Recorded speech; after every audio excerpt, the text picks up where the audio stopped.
Malalaki ang yabag ni Camila habang papunta siya sa study table ng kanyang amang si Enrico. Halata ang inis sa ekspresyon niya kaya takot na takot ang kasambahay na nakasalubong siya. Wala na siyang pakialam. Ang importante lang sa kanya ngayon ay makausap ang ama niya. Hindi na siya kumatok pa. Basta na lamang binuksan ni Camila ang pintuan ng study at pumasok. Natagpuan niya ang amang may binabasa sa screen ng table niya. Nagtama ang kanilang paningin. "Don't you know how to knock, Camila?" Bungad na tanong agad ni Enrico sa anak. Naparolyo ang mata ni Camila at napahalukip-kip. "Sorry, okay? But let's drop that.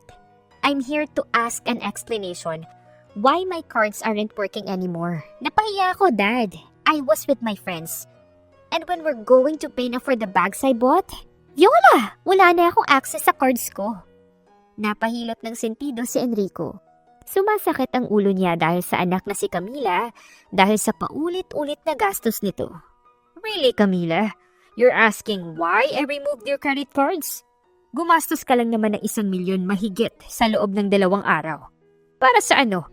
Sa maliit lang na bag? Tapos ngayon meron ka na namang bag na bibilhin?"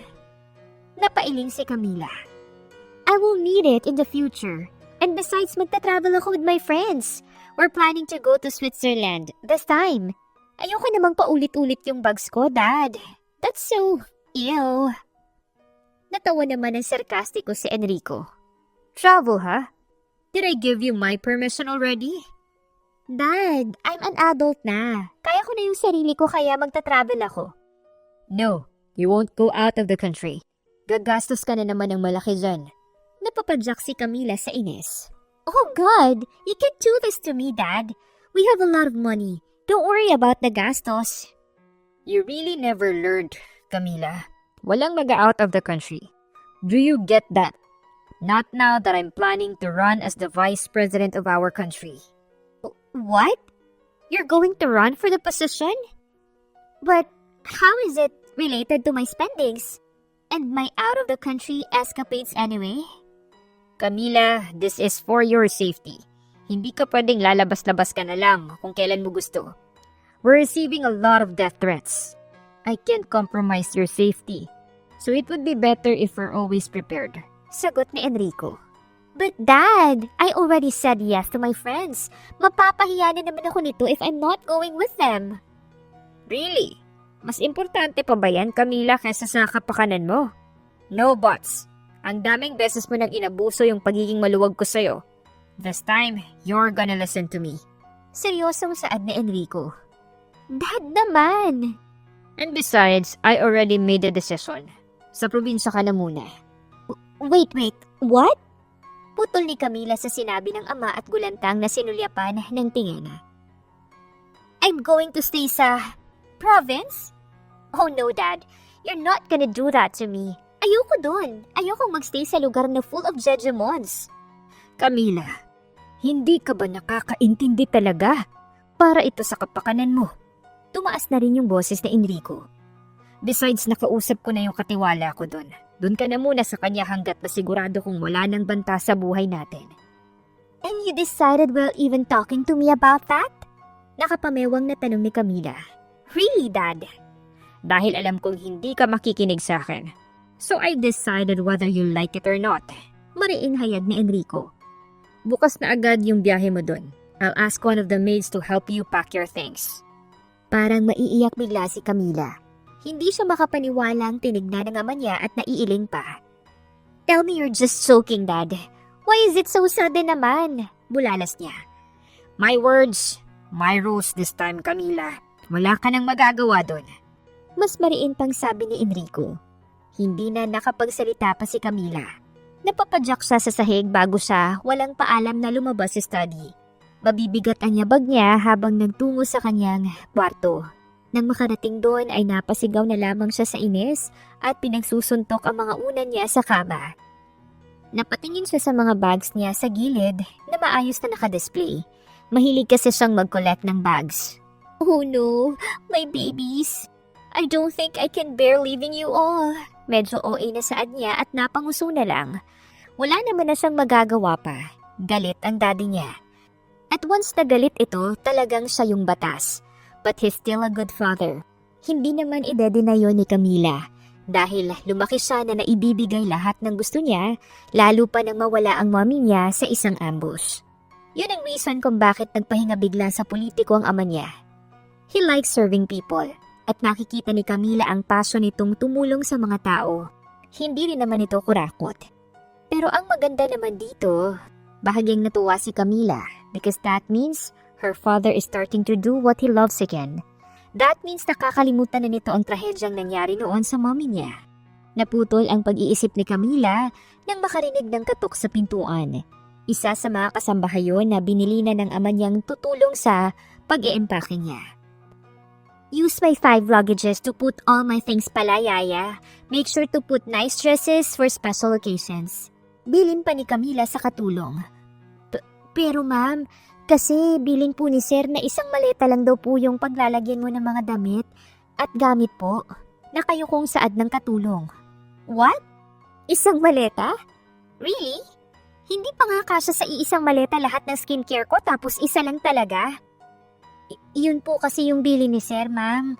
Sumunod na lang daw po kayo. Dad can tell this to me. Pasensya na po, ma'am. Sagot ng katulong. Napaungol na lamang sa iritasyon si Camila pero sa huli, wala na rin naman siyang nagawa. Ayaw na niyang mas galitin pa ang ama niya. Baka kapag nangyari yun, mas magtatagal pa siya sa probinsya. Hinayaan na lang ni Camila ang katulong sa pag-aayos ng gamit niya. Nawala na siya ng gana ang kumilos. Kaya kahit dinner, hindi na rin niya nagawang sabayan pa ang ama niyang kumain. Nagtatampo talaga siya dito. Kaya nakatulog na rin siya ng gabing yun na puno ng iritasyon. Pinagdasal pa niya na sana bumagal ang oras para hindi pa siya bumiyahe papuntang probinsya. Pero hindi nangyari.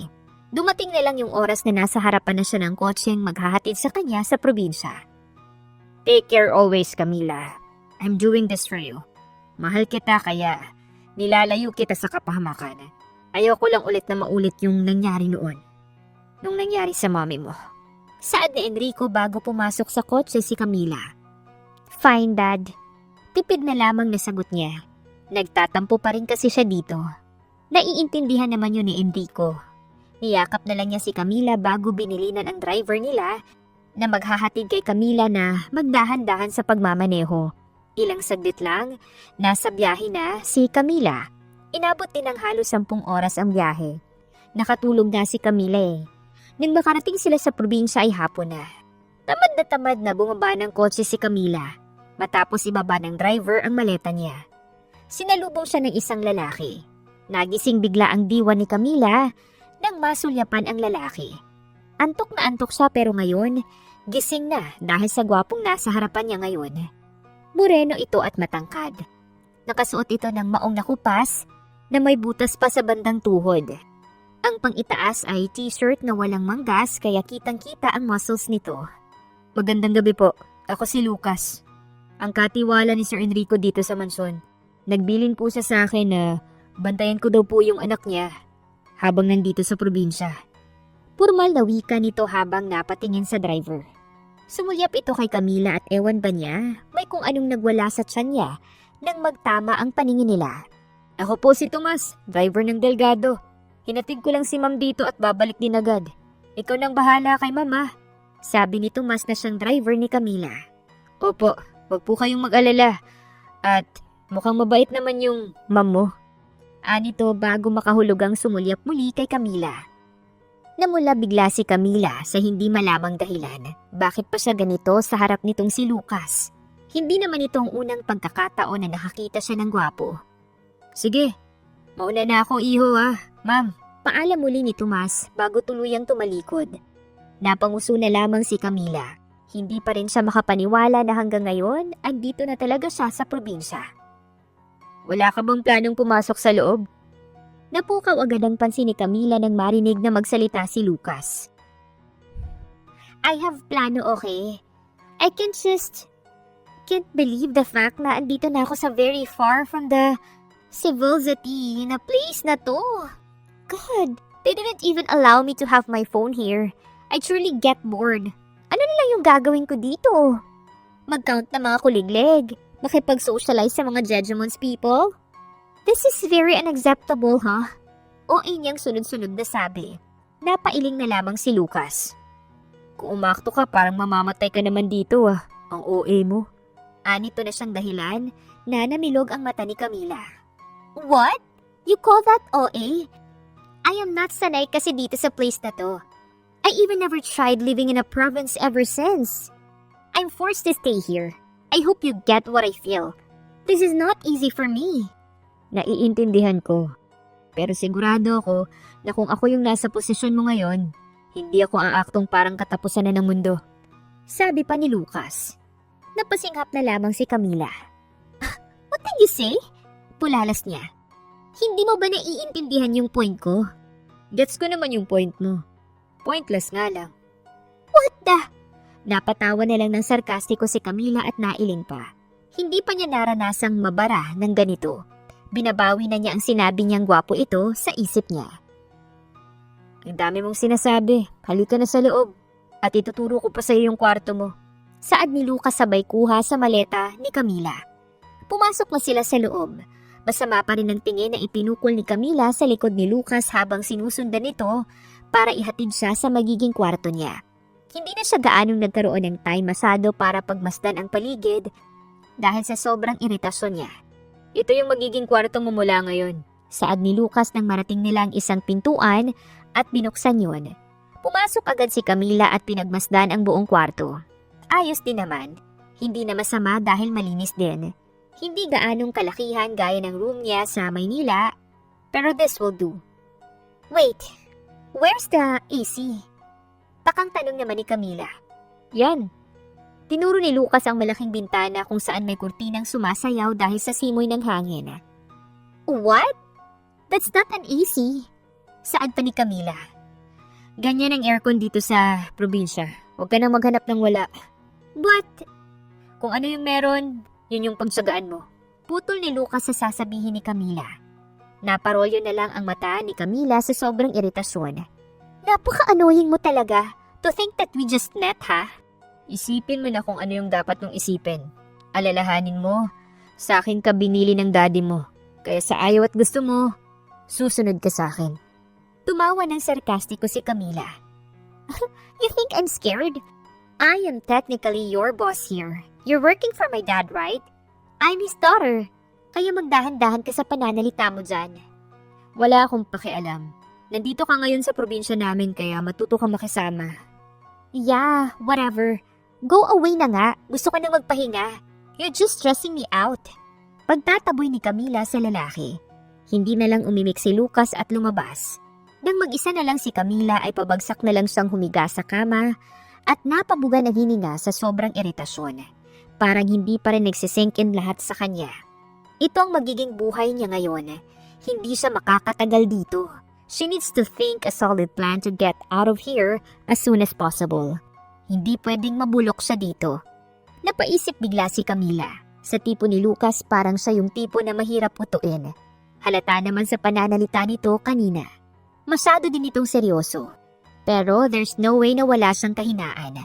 Hanggang sa napangisi bigla si Camila nang mag-pop up sa utak niya ang isang maitim na balak.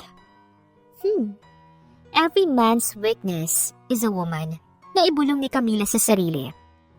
What if I'll play with your feelings? Napahalakhak si Camila sa balak. That's right. Gagawa siya ng paraan para ma-inlove sa kanya si Lucas. And that will be easier for her after that.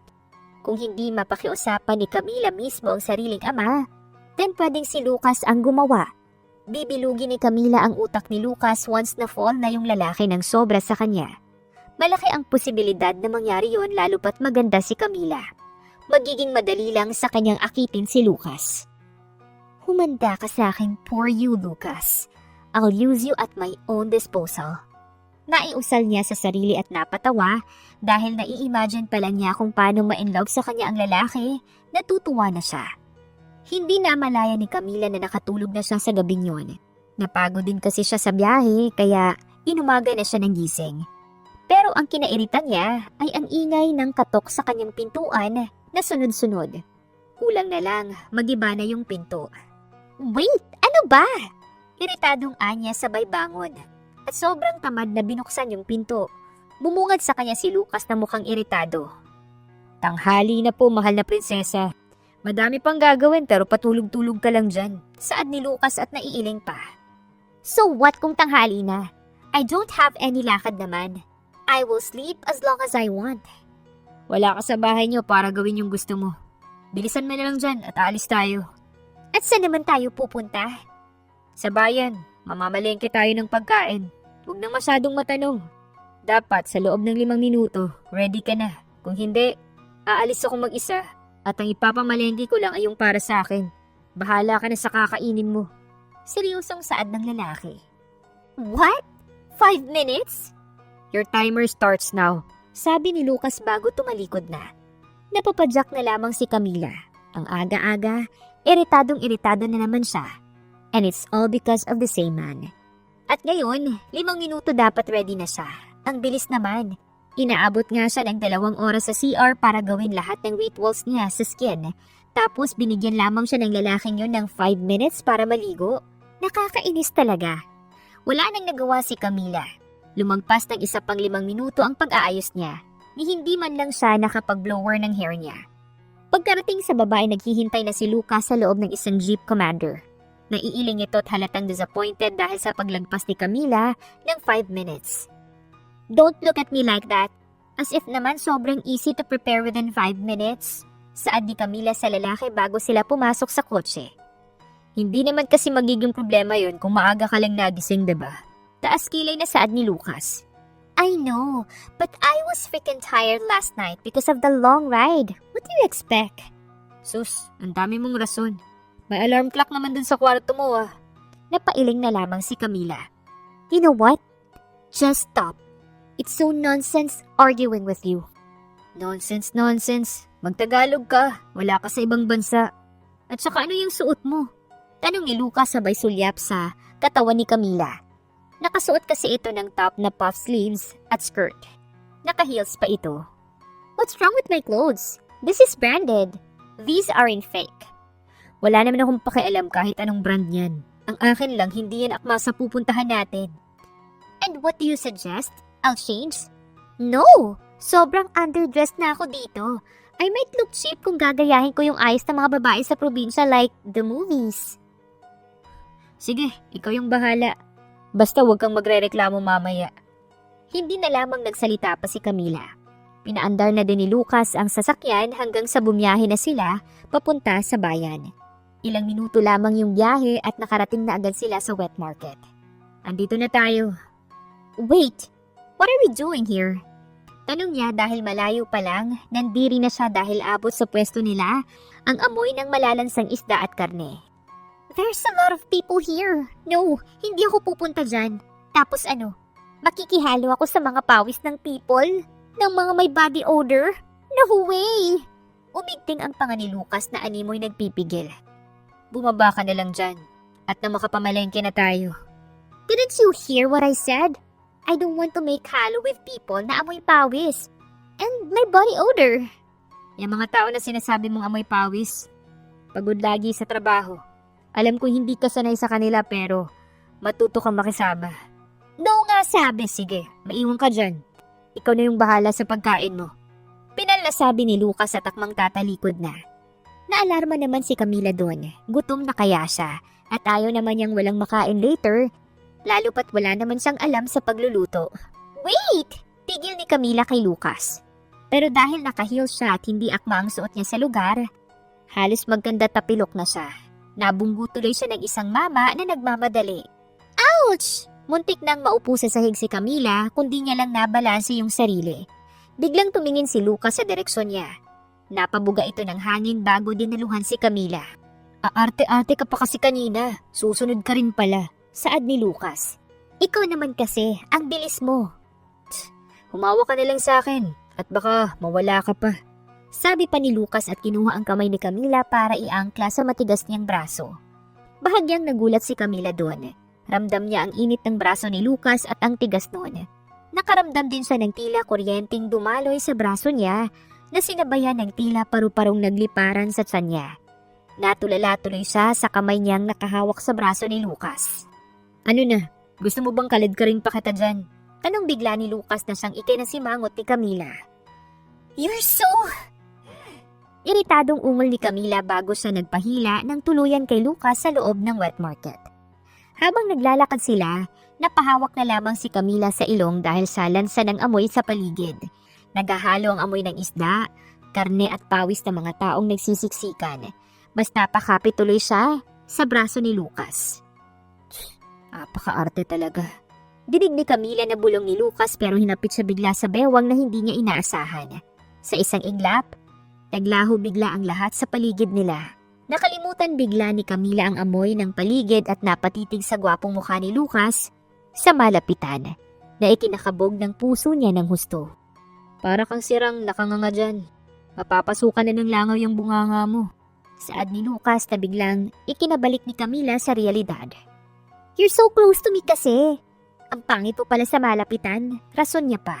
"Sige, kunwari naniniwala akong pangit ako." "It's true kaya." Napailing na lamang si Lucas at hindi na sumagot pa. Hinila siya nito sa may bandang nagtitinda ng isda.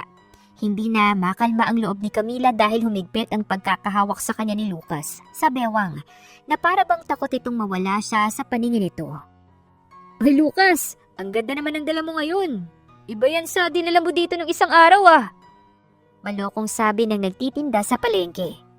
Kumunot ang noon ni Camila. So may nadala na palang ibang babae si Lucas dito. At ano naman yun, Camila?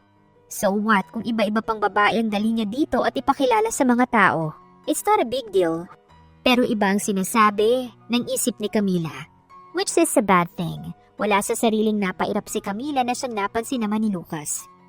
"Walang iya ka talaga, Tupi. Anong iba yung dala ko? Pinagmukha mo pa akong babaero eh." Kalmado ngunit nangingising wika ni Lucas. "Pabilin lang ako nitong bangus. Tumahimik ka na lang dyan." Natawa yung lalaking nagangalang Tupi. "Biro lang. Anito sabay sulyap kay Camila. Huwag kang mag-alala, Miss Ganda. Good boy ang si Lucas. Sana magtagal kayo." "We're not in a relationship," sagot ni Camila agad. "Ha? Hindi kayo?" Gulat na tanong ni Tupi. "Lah, patawa. Tapos kung makahawak itong si Lucas parang ayaw niyang mawala sa paningin niya." "Aba, matindi ka pala, Lucas." Natatawang dagdag pa nito. "Ano? Hindi mo ba ako bebentahan? Sa iba na lang ako bibili ah." Kunyaring pananakot na sabi ni Lucas. "Bilis na! O eto na! Nagmamadali naman masyado eh." Nagsimula ng asikasuhin ni Tupi ang binili ni Lucas. Maya-maya pa ay nagbayad na rin si Lucas at umalis na sila doon para bumili ng iba pang makakain. Sumasakit na ang paa ni Camila dahil sa heels niya. Tapos kanina pa sila palakad-lakad. "Can we rest for a while? I'm so tired na. My foot hurts na rin." Reklamo niya. Sino ba kasi yung nagsabi sa yung magtakong-takong ka ha? Taas kilay na tanong pa ni Lucas. "Sorry ha, I have no idea naman kasi na ganitong place pala yung pupuntahan natin. At saka I'm already starving. Wala bang nearby restaurant dito? Can't we eat first?" "May malapit na kainan dito." "Then good, let's go na." Walang imik lang naman na iginiya ni Lucas ang pupuntahan. Naglakad lang ulit sila dahil sabi ng lalaki ay malapit lang. Kaya hindi na lang nagreklamo pa ulit si Camila. Pero imbis na isang fine dining restaurant sila tumigil, sa isang karinderya sila pumunta na siyang ikina-confuse lalo ni Camila. "Where's the restaurant?" "Anong restaurant? Diyan tayo kakain oh." Sagot ni Lucas at tinuro ang karinderya. "That's not a restaurant." "Alam ko at hindi ako bulag. Dito tayo kakain. Huwag ka nang magreklamo dyan. Akala ko ba gutom ka na ha?" "Yes, but bakit kasi dyan?" Nawawala ng pasensyang tanong pa ni Camila. "Anong masama dyan? Masarap naman at malinis ah. Kung ayaw mo, maiwan ka na lang dyan at ako na lang yung kakain. Gutom na rin ako eh, kanina pa." "Wait!" "Sasama ka rin pala eh." Hindi na sumagot pa si Camila at umirap. Pumesto sila sa gilid dahil okupado na ang ibang upuan. Si Lucas na ang nag-order para sa kanila dahil wala namang alam si Camila sa mga pagkain. Narinig niyang tapsilog ang in-order ng lalaki para sa kanya. Nang iserve yun sa kanila, nawiwirduhan na tinitigan yun ni Camila. "What's this again? Tapsinog?" Tanong niya.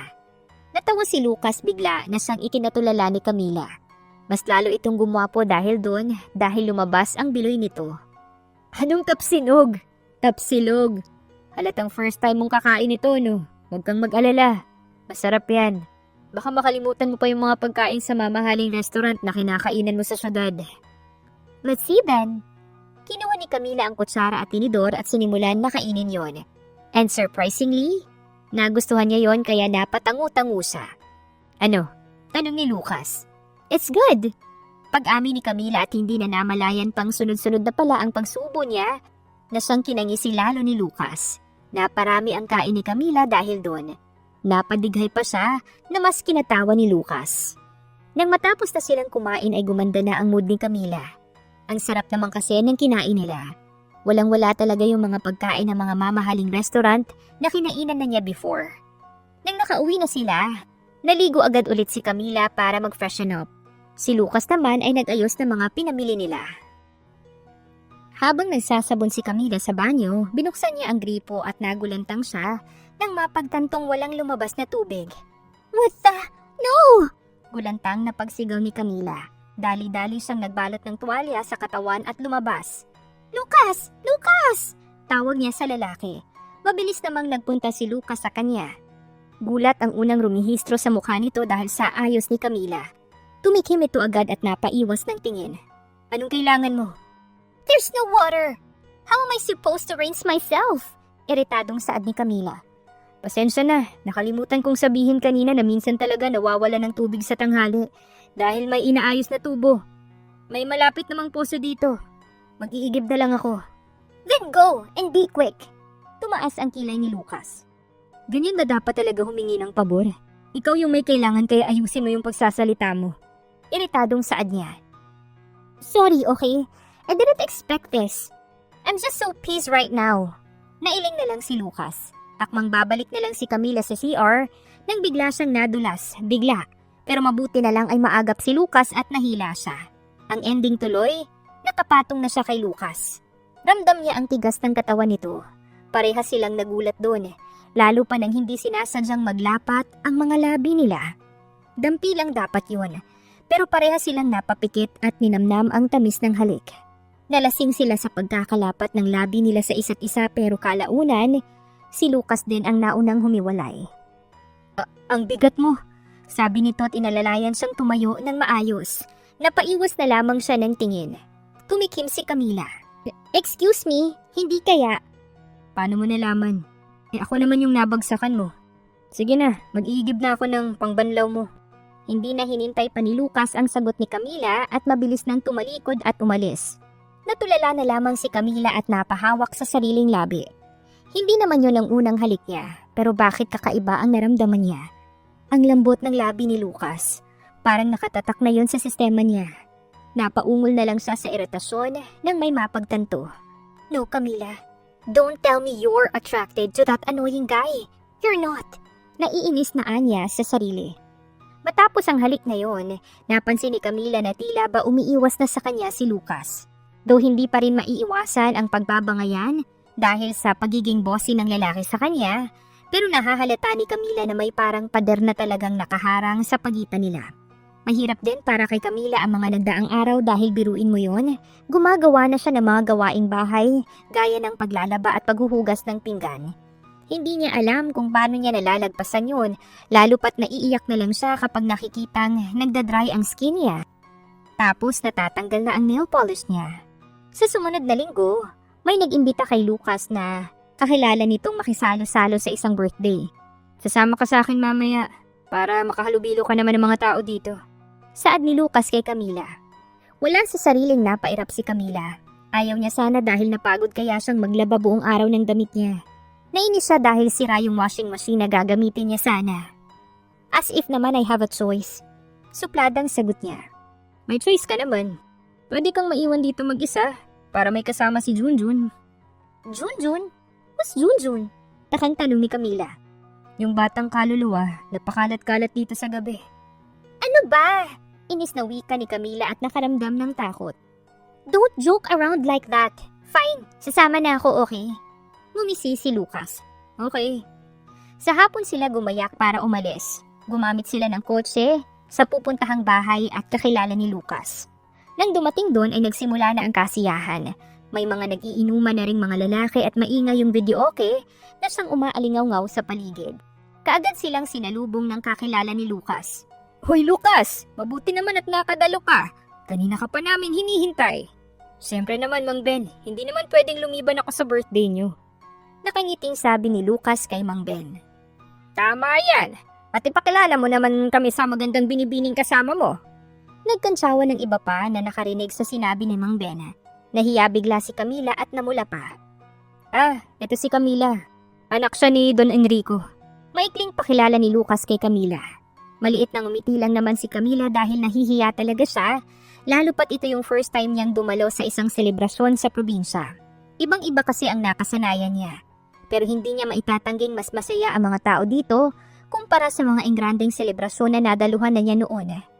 Aba, hindi namin alam na may anak pala si Don Enrico. Ikinagagala ka naming makilala, iha.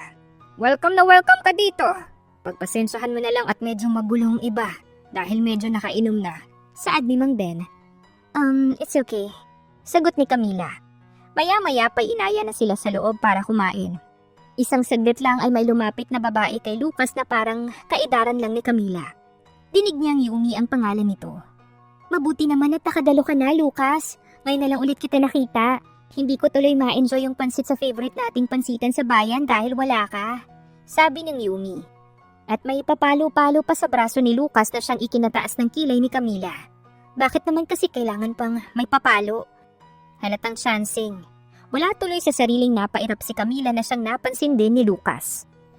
Medyo nabisi lang sa ibang bagay. Pasensya na, Yumi. Sagot ni Lucas.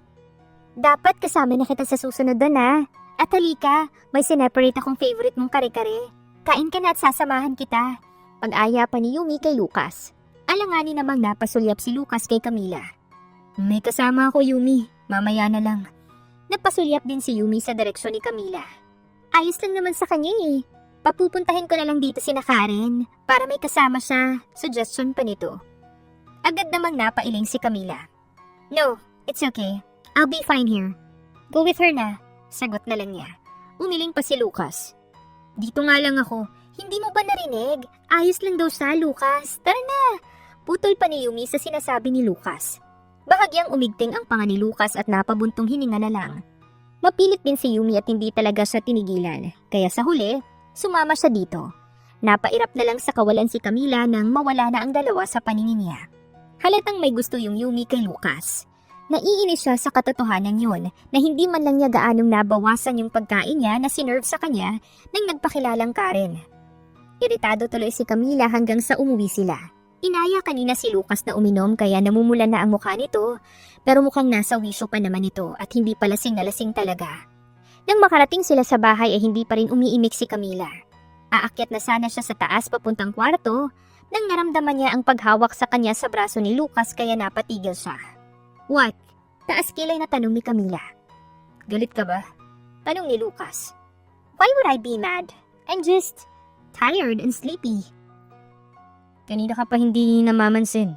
Simula nung inaya ko ni Yumi na kumain. Ganyan ka na. What are you saying? I'm just not enjoying the celebration. Kasi hindi yun yung nakasanayan ko, okay? I'm still adjusting. Pagrarason ni Camila. Umigting ang panga ni Lucas. Sigurado ka ba dyan? Kasi parang may kakaiba Hindi ka gaanong nagsusuplad You want me to be mad at you then? Hindi sa ganun. Hindi lang ako sanay na ganito ka. Pero, mas okay na inaaway mo na lang ako. You're insane. Naiiling na bulalas niya. Siguro nga. Pero mas magandang mataray ka na lang sa akin. O sabihin mo na lang kung ano yung kinasasama ng loob mo para mapag-usapan natin. And what is it to you? If I'm indeed mad, it doesn't matter, right? Napailing siya at napabuntong hininga. But never mind, forget it. Magpahinga na lang tayo because we're both tired. Napagod ka kanina makipag-usap sa Yumi mo. Dagdag niya at huli na para mapigilan ni Camila ang sariling bibig. Napatitig ng bahagya si Lucas kay Camila at biglang napatango-tango. Ikaw ang nagtulak sa akin sa kanya. Tapos, magrereklamo ka ngayon? Fine! It's my fault. So there. Na-admit ko na. Pwede na ba akong magpahinga? Sarkastikong saad ni Camila. Kung makapagsalita ka dyan, Parang ano? Para kang nagsiselos.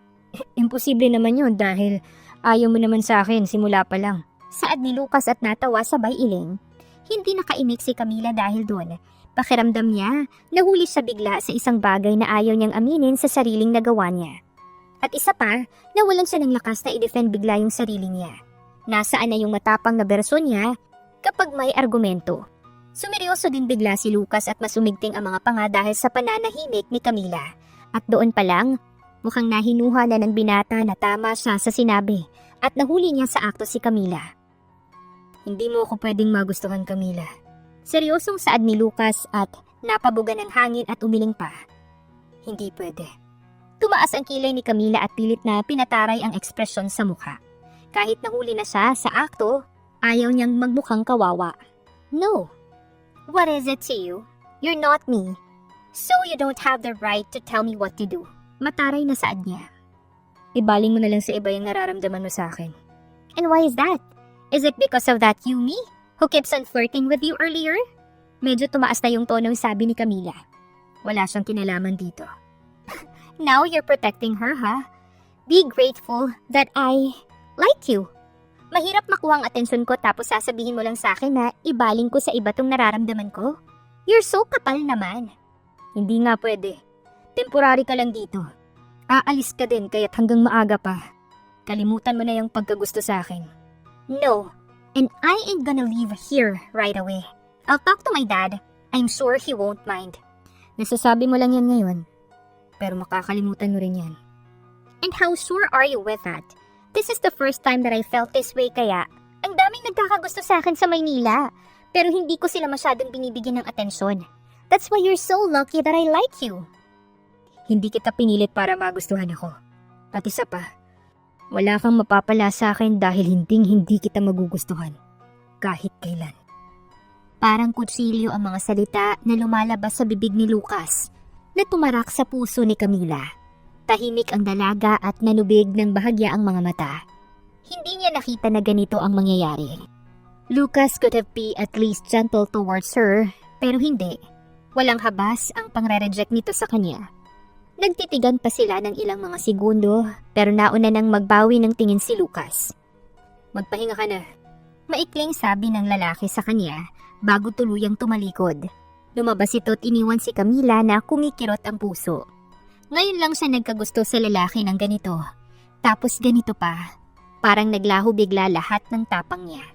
Dumiretso na lamang siya sa kwarto at naiiyak na humiga doon. Bakit ba kasi ayaw sa kanya ni Lucas? Maganda naman siya at sexy. Matalino din siya. Siguro iba talaga ang tipo nitong babae.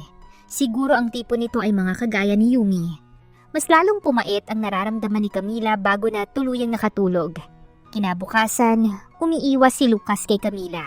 Hindi ito namamansin at talagang gumagawa ng paraan para hindi mag-cruise ang landas nila. Gusto sanang makausap pa ni Camila ang lalaki, pero talagang lumalayo ito sa kanya. Hanggang sa hinayaan na lamang niya ito. She won't chase for him. Hindi pa naman siya gaanong tanga para gawin yon. Kahit selos na siya kapag nalalaman niyang magkasama sila lagi ni Yumi. Isang hapon, nakatanggap ng tawag si Camila mula sa telepono sa mansyon nila sa Maynila. Naiiyak siya ng bahagya dahil nalaman niyang daddy ngayon. How's my princess? Malambing na tanong ni Enrico sa kabilang linya. Dad, I miss you. Sabi ni Camila. Ngayon niya lang na-realize yun. Mas kalmado na silang pareho ngayon. Malayong malayo sa panahon na nagkasagutan sila nang piliting siya ni Enrico na mamalagi muna sa probinsya. I miss you too, princess. I actually have a good news for you. Saad ni Enrico.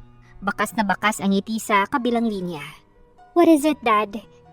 We already caught the person behind the threats we keep on receiving. Pati yung mastermind ay nahuli na. We've decided to hire the best security agency and I can guarantee you that their service is world-class. Kaya wala na tayong dapat ikabahala. Bukas na bukas din ay pwede ka nang bumalik dito sa Maynila. Imporma ng ama ni Camila. Ipapasundo kita sa driver natin. Napasinghap si Camila. Hindi niya alam kung ano ang magiging reaksyon niya. Ito naman ang gusto niya simula pa lang pero bakit parang nagdadalawang isip na siya. Nagplano pa nga siya na paibigin si Lucas para mapadali yung pagbalik niya sa Maynila, pero nag-backfire lang lahat sa kanya. Camila? Princess? Nagbalik sa realidad si Camila. Yes, Dad. Sorry, may naisip lang. But that's a good thing. I'd get to leave this place full of Jejemon's people now. Anya sa parang natatawang tono para maitago ang lungkot na nararamdaman niya. Ikaw talaga. The people are nice there. Siguro kung mas magtagal ka pa dyan, mas magugustuhan mong magstay. Oh no, Dad. Gusto ko nang umuwi. I know, dear. Kaya babalik ka na. Mas mabuting malapit ka sa paningin ko. But please, when you come back here, refrain from spending too much. Sumasakit yung ulo ko kapag nalalaman kong ang laki-laki ng nagagastos mo araw-araw. Natawa naman si Camila. That, I can't promise, Dad. I am your high-maintenance pretty princess. Oh yeah, you got it from your mom. But nonetheless, I still love you. Saad ni Enrico na siyang bumalot sa init ng puso ni Camila. I love you too, Dad. Matapos ang tawag, nang pagtalikod niya nagulat siya nang bumulaga sa kanya si Lucas na seryosong nakatingin sa kanya. Napahawak pa siya sa dibdib dahil sa gulat. Goodness, huwag kang basta-bastang nanggugulat, bulalas ni Camila. Pero sa likod ng isip niya, hindi niya maiwasang magulat dahil si Lucas ang naunang pumansin sa kanya ngayon. Iwas na iwas pa naman ito sa kanya. Totoo ba? Tanong bigla ni Lucas. Totoong alin? Na aalis ka na bukas. Pasensya na. Narinig ko yung pag-uusap niyo ng daddy mo. Kumunot ang noo ni Camila. Siya lang ba o nababakasan niya talaga ang lungkot sa tono nito? Yes, he said our driver will pick me up tomorrow. Sagot ni Camila. Umigting lang ang panga ni Lucas pero halatang may sasabihin ito. Pero mas pinili na lamang nitong tumango kalaunan. Mag-ingat ka. Maikling sabi ni Lucas at akmang tatalikod na pero hindi napigilan ni Camila ang pigilan ito sa pamamagitan ng paghawak sa braso niya. Aren't you going to stop me? Bakit ko naman gagawin yun? Diba ito naman yung gusto mo? Ang makaalis agad dito. I already confessed my feelings for you. If you're going to tell me to stay, I will hindi. Mabilis na pagputol ni Lucas sa sinabi nito. Hindi ko gagawin yan. Bumalik ka na sa dating buhay mo. Ang kagaya mo, hindi dapat nakukulong sa lugar na to. Kaya sige na. At saka wala ka talagang aasahan sa akin. Sumiklab ang inis sa dibdib ni Camila pero hindi na niya isinaboses pa yon at binitawan na lang ang kamay ni Lucas. Tumangu-tangu siya. Okay, I guess this is a goodbye then. Don't worry, once I'll go back to Manila, baka makakita pa ako na mas gwapo sa'yo dun. I'm going to forget about my feelings for you so, yeah, it's fine. Sagot niya kahit labas naman sa ilong niya yon lahat. Hindi siya sure kung makakakita pa siya ng kagaya ni Lucas. Iba kasi ito kumpara sa ibang lalaking nakilala niya noon pa. Hindi nga niya alam kung anong klaseng mahika ang bumalot sa kanya para magkagusto kay Lucas. Tumango lang sa huli si Lucas at yun na nga ang huling pag-uusap nila. Dahil kinabukasan, nang sunduin si Camila ng driver nila, hindi na niya muling nakausap si Lucas. Ang sabi naman ng driver nila, nakausap nito ang binata kanina at nagpaalam na aalis sandali para may asikasuhin. Hindi naman na nagtanong pa si Camila kung ano yon dahil mukhang nagmamadali yung driver nila. Sa buong biyahe, hindi maalis ni Camila si Lucas sa isip niya hanggang sa makarating sila sa bahay nila. Sinalubong siya ng ama niya ng isang mainit na yakap. How's province? Tanong ni Enrico kay Camila. It's fine, Dad. Maikling sagot ni Camila na siyang ikinakunot ng noo ni Enrico. Are you okay? Yes, Dad. Medyo napagod lang sa biyahe. I just need some rest. Pagsisinungaling ni Camila. Tumango si Enrico. Mukhang kumbinsido naman. Okay, I'll let you get some rest. Baba ka na lang kapag gutom ka na. I will just tell our maids to prepare food for you.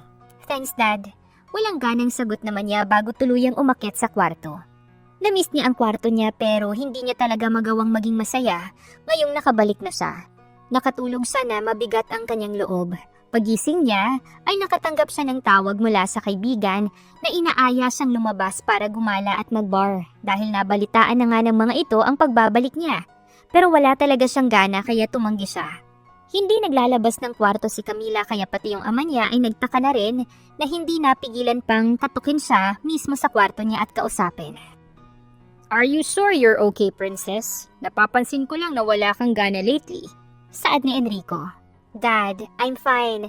I just wanna stay here in my room. Besides, ayaw mo nun? Baka kapag lumabas ako at gumala, mag-spend na naman ako ng millions. You can't fool me, Camila. I am your father. Did something happen back in the province? Nagkaganyan ka na lamang nang bumalik ka dito eh.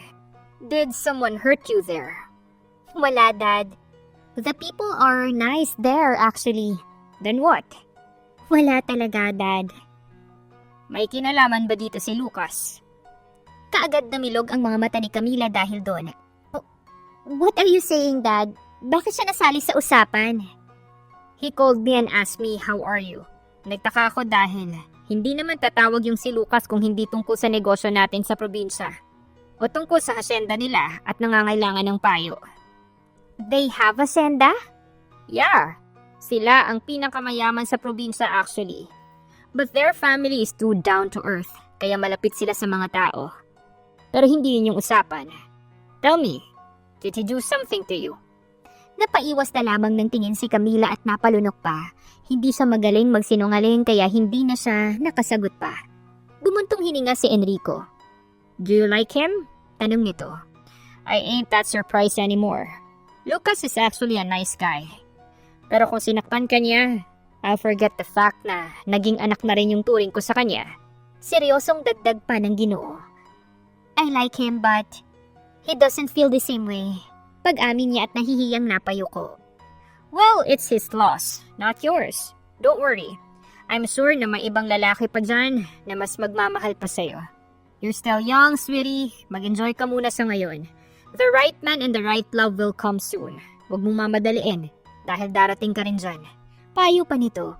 Yeah, right, Dad. I was just too hurt. You know, this is the first time that someone just rejected me. Akmang sasagot na si Enrico ulit pero narinig nila pareho ang katok sa labas mula sa isang katulong. Sir, pasensya na po sa istorbo pero may naghahanap po kay Ma'am Camila sa labas. Imporma ng katulong. Who's that? Maybe it's just my friends. They've been persuading me to go out with them to have some fun, saad ni Camila. Lalaki po kasi yun, ma'am. Lucas daw po yung pangalan. Nahigit ni Camila ang hininga. Nagkatinginan sila ni Enrico ng makahulugan hanggang sa umalis na ang katulong at nagpaalam na may gagawin pa sa baba. Why is he sudden here? He hates the pollution here in the city. Kaya bakit lumuwas pa talaga siya? Takang tanong ni Enrico. I don't know, Dad. Kakausapin mo ba siya? Kasi kung ako lang yung tatanungin, ayaw kong babain mo siya at kausapin.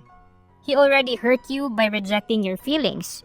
Hindi ko basta-basta matatanggap ang mga taong nanakit sa anak ko pero it's still your decision. Napatitig si Camila sa ama ng matagal. Napaisip din siya bigla. Ready na ba siyang kausapin ulit si Lucas? Nasaktan siya sa pang-reject nito sa kanya. Pero gusto pa rin niyang malaman kung bakit ito lumuwas at nagpunta pa talaga sa bahay nila. Bumuntong hininga si Camila. I'll talk to him, Dad. Okay, if he'll do something bad to you, just shout, okay? Ako mismo yung bubugbog sa kanya at sisiguraduhin kung hindi na siya makakalapit pa sa'yo. Mapaglarong tono na saad ni Enrico, pero mababakasan ang kaseryosohan sa ekspresyon nito. I know, Dad, but we both know that Lucas is not that type of person who will just hurt someone. We'll never know. Sa living area kayo mag-usap para may makakakita sa inyo. Baka kasi sa pribadong lugar kayo mag-usap, matukso pa kayo. Dad, stop it. Bababa na nga ako, oh. Hindi nahihintay pa ni Camila ang sagot ng ama at lumabas na sa kwarto niya. Bumaba na siya at natagpuan si Lucas na nakaupo sa isahang sofa nila. Napatayo ito nang magtama ang kanilang mga paningin. Camila, pagtawag nito sa pangalan niya. Pwede ba tayong mag-usap? Why are you here, Lucas? Gusto kitang makita at makausap na din. Pag-amin nito na siyang ikina-confuse ni Camila. Hindi maiwasang mainis ni Camila bigla. Nung huli silang magkita, ni hindi siya nito pinapansin. After niyang umamin dito, parang may nakakahawa siyang sakit na hindi man lang siya magawang kausapin ng matagal. Kaya inis na inis talaga siya ngayon dahil bakit parang may nakikita siyang pananabik dito. Or hindi, namamalikmata lang siguro siya. Umupo si Camila sa sofa na nakaharap kay Lucas. Bakit gusto mo kong makita at makausap? Kung noong nandun pa ako sa probinsya, hindi mo nga ako masyadong pinapansin. That's really rude of you, you know. Napabuntong hininga si Lucas. Alam ko. At humihingi ako ng tawad sa ginawa ko. Hindi ko ginusto yun. Okay, fine. I'll accept your apology. Pero it makes me wonder why you visited me here. Hindi ka ba makakatulog ng maayos sa gabi kapag hindi ako nakita at nakausap? Wala ka namang gusto sa akin, but you're making me think that way. May pagkasarkastikong tono na sabi ni Camila. Umigting ang panga ni Lucas at hindi agad nakapagsalita. Bakas na bakas ang kaseryosohan sa ekspresyon nito, kaya hindi maiwasang kabahan ni Camila. Napaiwas tuloy siya ng tingin. Don't look at me as if what I said was true. I was just joking. Ang mabuti pa bumalik ka na lang sa province. Paano kung gusto nga talaga kita? At paano kung masigit pa doon yung nararamdaman ko? Putol bigla sa sinasabi ni Camila. Si Camila naman ngayon ang natahimik kasabay ng pag-init ng kanyang pisngi. Totoo ba ang sinasabi ni Lucas? Napalunok tuloy siya. Pumunta ka lang ba dito para magsinungaling sa akin? I have no time to play around with you. Saad ni Camila, kunyaring naiinis kahit pa hindi na makalma ang loob niya dahil sa nagliliparang mga paru-paro sa tiyan niya. At isa pa, hindi mo ko pinapansin ng mga huling araw ko doon. Iniiwasan mo ko as if naman may sakit ako. Lagi mo din akong inaaway doon. So don't expect me to just believe what you said. Napaiwas din ang tingin si Lucas. Inaasahan ko nang magiging ganito yung reaksyon mo. Handa naman akong patunayan sa'yo na totoo yung nararamdaman ko. At sorry kung mali yung mga pinakita ko sa'yo nung nasa probinsya ka pa. Talagang mali. You just hurt my feelings, you know. Saad ni Camila. Ang pang-aaway ko sa'yo ang naging defense mechanism ko. Pagtapak mo pa lang doon. Dahil alam ko nung una pa lang, nung unang kita ko pa lang sa'yo, alam kong magiging delikado ako. Seryosong saad nito. And why is that? Delikado ako sa'yo dahil alam kong mabibihag mo yung loob ko. Pinilit ko namang labanan sa pamamagitan ng pagsusungit sa'yo. Pero ang lakas mo talaga. Natibag mo yung parang malaking tipak na bato na binalot ko sa puso ko. Anito at bahagyang natawa at naiiling pa. Sabi ko sa sarili ko, hindi ganito ang tipo kong babae. Maganda ka at may maamong mukha pero para kang tigre kung magalit. I know na maganda ako with an innocent face. Pero bakit kailangan mo pang dagdagan? Inis na saad ni Camila. Yan, dyan sa pagtataray mo ako nakuha. Ayoko sa mga babaeng kagaya mo pero nakuha mo yung puso ko ng ganun lang kadali at kaikling panahon. Kaya ko naman nung wala ka eh. Nakaya ko naman nung wala yung kaingayan mo at kaartehan mo. Pero nung wala ka, narealize ko na may nagbago sa akin. Hindi ko pala kaya. Hindi ko na kayang wala ka, Camila. May pagsusumamong sabi nito at inamin naman sa sarili ni Camila na bahagya siyang nadala. I still don't believe you. You should still prove it. Mahinang sambit niya. Naiintindihan ko. At gusto ko lang din malaman mo na kaya kong talikuran ng lahat para sa'yo. What are you talking about? You can just do that. Hindi ko nga alam kung bakit kailangan mo magpunta dito just to confess your feelings for me. Saad ni Camila, bahagya pa ring namumula ang mga mata. Wala tinamaan ako sa'yo. At huwag kang mag-alala. Maayos ang lahat bago ko umalis. Nakapagbili na ako sa mga maiiwan kong trabaho. Sa ngayon, ikaw ang pinakamahalaga sa akin. Hindi ko talaga kakayanin kung tuluyan kang mawala sa akin kaya kailangan kong sumugal. Kahit alam kong walang kasiguraduhan na may pag-asa ako sa'yo. Natahimik lang si Camila. Alam niya sa sarili na baka niloloko lamang siya ni Lucas. Pero malaki ang parte sa puso niya na nagsasabing totoo ang lahat ng mga lumalabas sa bibig niya. Fine, I'll give you a chance. But talk to my dad first. Ipakita mo sa aking seryoso ka talaga. Nakangising saad pa nito. Gagawin ko yan. Yan ang isa sa mga rason kung bakit ako nandito.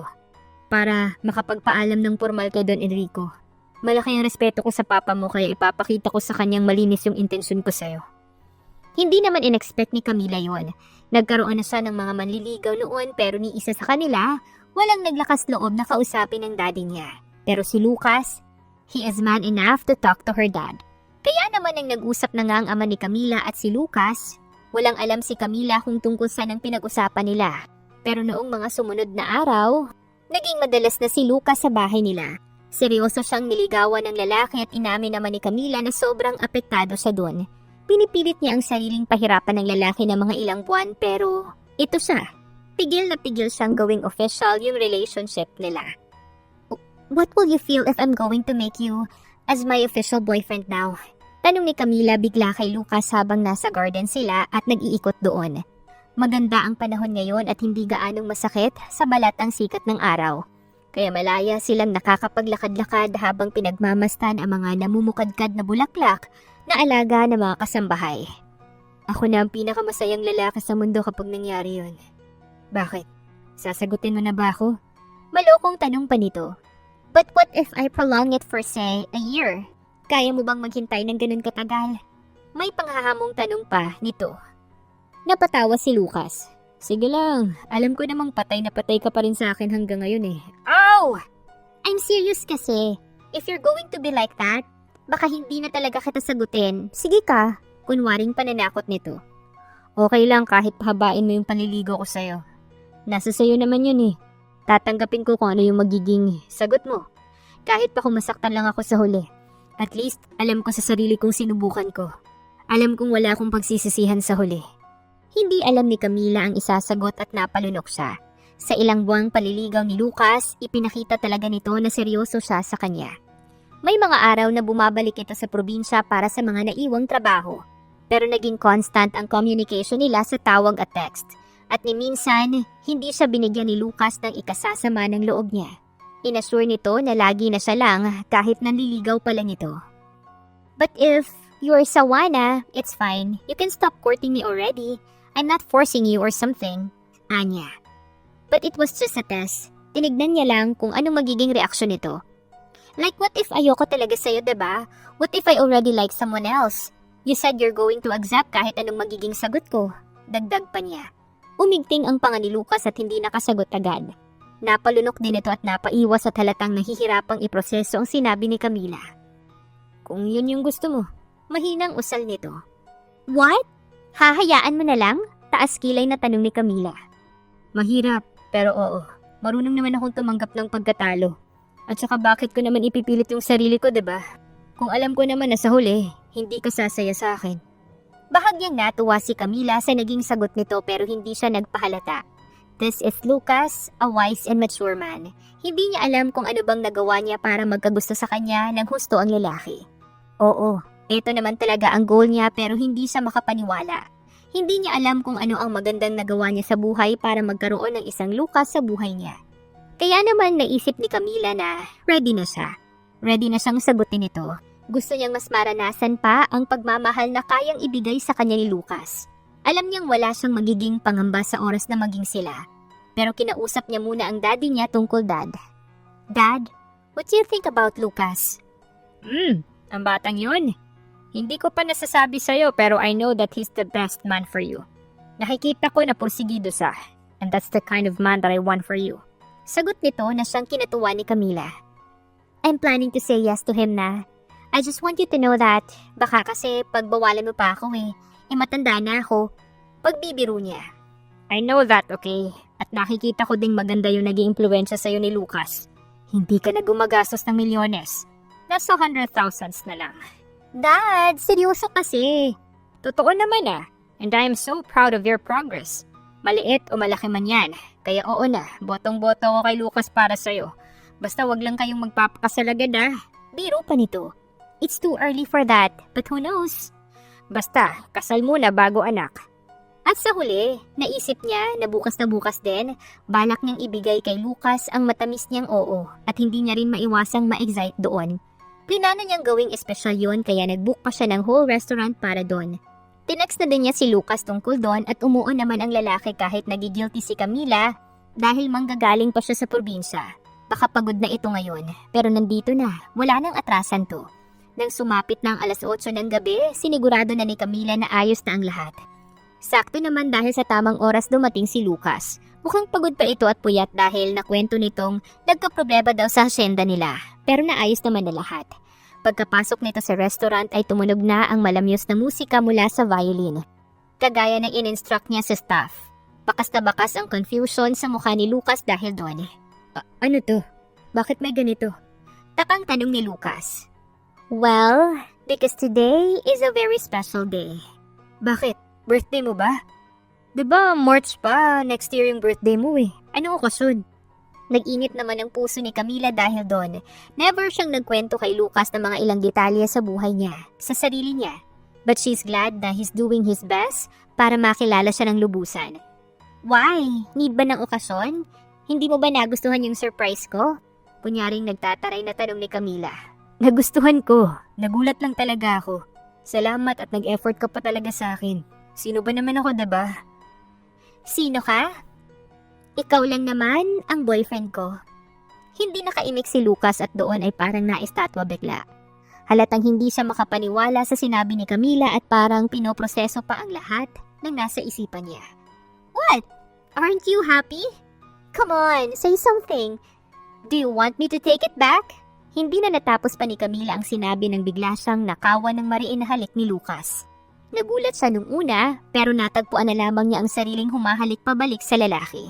Nandoon na naman ang kiliting naramdaman niya na si Lucas lang ang nakakapagparamdam sa kanya. Nagpalakpakan ng mga staffs na nanonood sa kanila. Halatang natuwa din sa nangyari. Ilang segundo ang tinagal ng halikan hanggang sa para bang naubusan na sila ng hangin kaya bumitaw din agad. Wala nang bawian na. Akin ka na. Akin ka na Camila. Pabulong na sabi ni Lucas. I'm yours, Lucas. Kaya dapat, sa akin ka din. Sayong-sayo ko. Sagot naman ng lalaki. Dapat lang, even if you're annoying, my heart only beats for you. You're the only man who made me feel this way. Pero be prepared, ha? I am sometimes being difficult, but you just have to be patient with me. You're not gonna easily give up naman, diba? Ako pa ba? Nasubok na yung pasensya ko sa kaartehan mo nung nasa probinsya ka pa. Kayang-kaya kitang i-handle. Yeah, because I'm a high-maintenance woman. I'm admitting that. Ready na ba yung bulsa mo? I heard naman na hasyendero ka kaya dapat ready ka sa akin. Kasi baka mamaya ma-empty ko yung pockets mo. Sa tingin mo ba hindi ko naisip yan? Ready na ako. Kayang-kaya kitang buhayin kahit pa magkapamilya na tayo. At pati na rin yung mga apo natin sa tuhod. Natawa si Camila.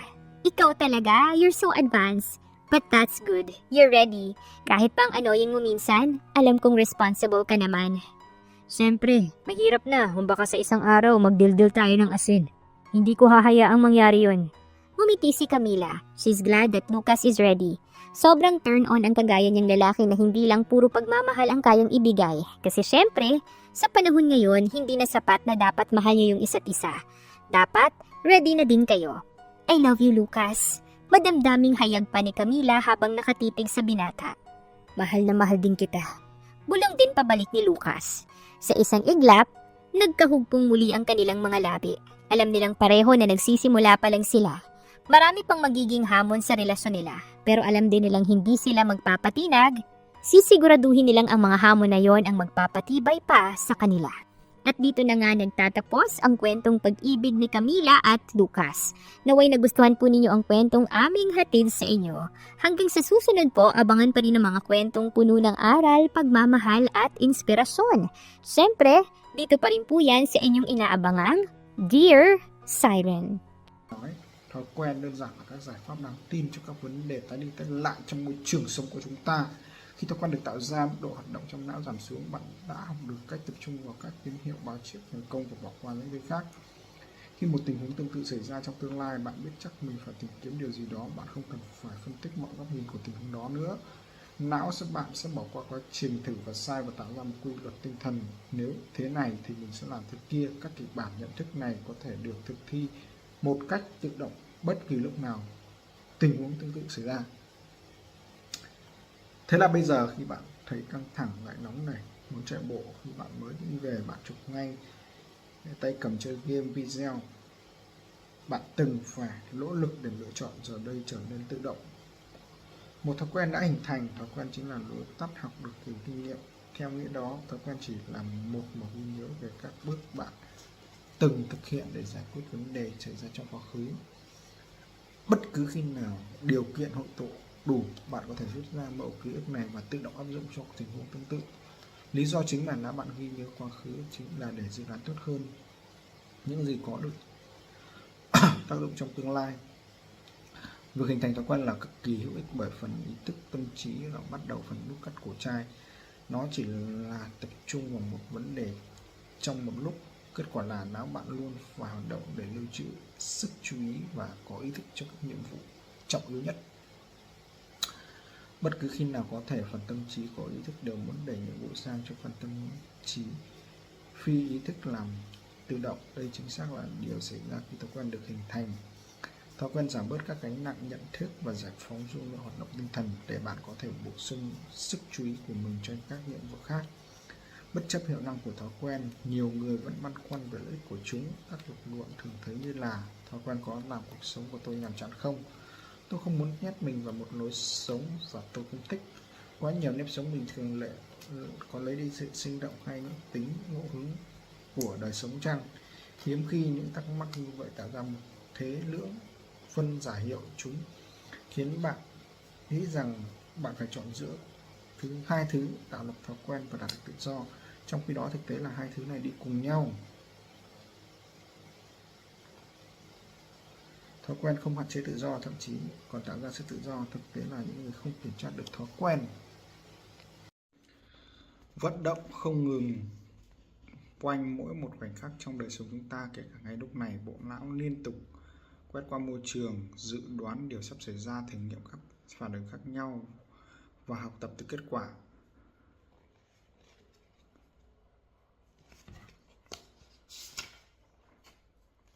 Pha vấn đề, tín hiệu: bạn thức dậy, cơn thèm muốn, bạn muốn tỉnh táo. Phản hồi: bạn uống cà phê. Giải pháp: phần thưởng: bạn thỏa mãn mong muốn được tỉnh táo, uống cà phê dần dần liên kết với việc thức dậy. Pha tín hiệu: bạn ngửi thấy hương thơm từ một cửa hàng bánh donut khi đi bộ trên đường chỗ làm. Pha vấn đề: bạn bắt đầu thèm donut. Pha giải pháp: bạn muốn cái bánh để ăn. Pha phần thưởng: bạn thỏa mãn mong muốn được ăn một cánh bánh donut. Mua donut dần dần liên kết hành vi đi bộ trên con đường gần chỗ làm. Pha vấn đề, tín hiệu: bạn đụng vào một tảng đá to trong dự án đang làm. Cơn thèm muốn: bạn bị mắc kẹt và muốn giải tỏa bực bội. Giải pháp: phản hồi là bạn rút điện thoại ra và lên mạng xã hội. Phần thưởng: bạn thỏa mãn được cảm thấy xoa dịu. Lên mạng xã hội dần dần liên kết tình huống mắc kẹt trong công việc. Tín hiệu: bạn bước vào một căn phòng tối. Thèm muốn: bạn nhìn thấy mọi vật thật. Phản hồi: bạn bật công tắc đèn. Phần thưởng: bạn thỏa mãn mong muốn được thấy. Bật công tắc dần dần liên kết với trạng thái trong phòng tối. 4 nguyên tắc thay đổi hành vi. Trong chương tiếp theo chúng ta sẽ xem xét cách 4 giai đoạn: tín hiệu, cơn thèm muốn, phản hồi, phần thưởng ảnh hưởng như mọi thứ chúng ta lặp đi lặp lại nhiều lần như thế nào. Nhưng trước đó chúng ta cần biết biến 4 bước này thành một bộ khung thực tiễn để ứng dụng thiết kế nên các thói quen có lợi cũng như xóa bỏ các thói quen bất lợi. Tôi gọi bộ khung này là nguyên tắc thay đổi hành vi và nó cung cấp một bộ nguyên tắc đơn giản cho ta hình thành thói quen tốt và bỏ đi thói quen xấu. Bạn có thể xem mỗi nguyên tắc như nguồn gạc tác động lên hành vi con người. Khi cần gạt đã vào vị trí, tạo thói quen tốt trở nên rất dễ dàng, còn khi sai vị trí thì gần như là bất khả thi. Nguyên tắc cách tạo ra thói quen tốt: nguyên tắc 1, khiến nó rõ ràng. Nguyên tắc 2, khiến nó hấp dẫn. Nguyên tắc số 3, khiến nó dễ dàng. Và nguyên tắc 4, khiến nó tạo ra cảm giác. Chúng ta có thể đảo ngược các nguyên tắc này vào việc xóa bỏ thói quen bất lợi. Ít nhất tạm thời thì phần thưởng trao cho ta cảm giác hài lòng và dịu cơn thèm muốn. Thứ nhì, phần thưởng dạy ta biết hành động như thế nào thì đáng ghi nhớ trong tương lai. Não bạn là một máy dò phần thưởng. Khi bạn bước ra đời, hệ thần kinh cảm giác của bạn liên tục dò tìm xem hành động nào sẽ thỏa mãn các khát vọng và đem tới niềm vui. Các thích thú và thất vọng là một phần của cơ chế phản hồi giúp não bạn phân biệt được hành vi hữu dụng và hành vi vô ích. Phần thưởng có vai trò kết thúc vòng lặp phản hồi và hoàn tất một chu kỳ thói quen. Nếu một hành vi cho thấy nó không đủ hiệu dụng trong bất kỳ bước nào của 4 giai đoạn, nó sẽ không trở thành một thói quen. Loại bỏ đi tín hiệu thì thói quen của bạn không bao giờ bắt đầu hình thành. Giảm bớt cơn thèm muốn: bạn không bao giờ có đủ động lực để hành động. hoặc giả làm cho hành vi trở nên khó khăn thì bạn không thể thực hiện nó được. Và cuối cùng, nếu phần thưởng không đủ sức thỏa mãn cơn thèm muốn, bạn sẽ không có lý do để lặp lại hành động ấy trong tương lai. Thiếu 3 bước đầu tiên, hành vi sẽ không xảy ra. Thiếu cả 4, hành vi sẽ không lặp lại. Tóm lại, tín hiệu kích hoạt cơn thèm muốn, từ đó làm cho động lực phản hồi dẫn đến phần thưởng sẽ thỏa mãn thèm khát. Và sau cùng sẽ tạo nên liên kết tín hiệu. Cùng với nhau, 4 bước này hợp thành một vòng lặp phản hồi của hệ thần kinh, tín hiệu, cơn thèm muốn. Tín hiệu, cơn thèm muốn, phản hồi và phần thưởng. 4 giai đoạn của thói quen được mô tả rõ ràng nhất bằng vòng lặp phản hồi. Chúng tạo nên một chu kỳ khép kín bất tận xoay quanh mỗi khoảnh khắc trong đời bạn. Vòng lặp thói quen này liên tục dò quét môi trường sống, đưa ra dự đoán điều xảy ra tiếp theo, thử nghiệm và phản hồi khác nhau, và học tập từ kết quả. Phản hồi, phần thưởng, tín hiệu, cơn thèm muốn, phản hồi chính là vòng lặp này giúp tạo nên các thói quen tự động. Vòng chu kỳ này được gọi là vòng lặp thói quen. Quy trình 4 bước này không phải là thi thoảng mới xảy ra, thay vì nó là một vòng lặp phản hồi vô tận luôn.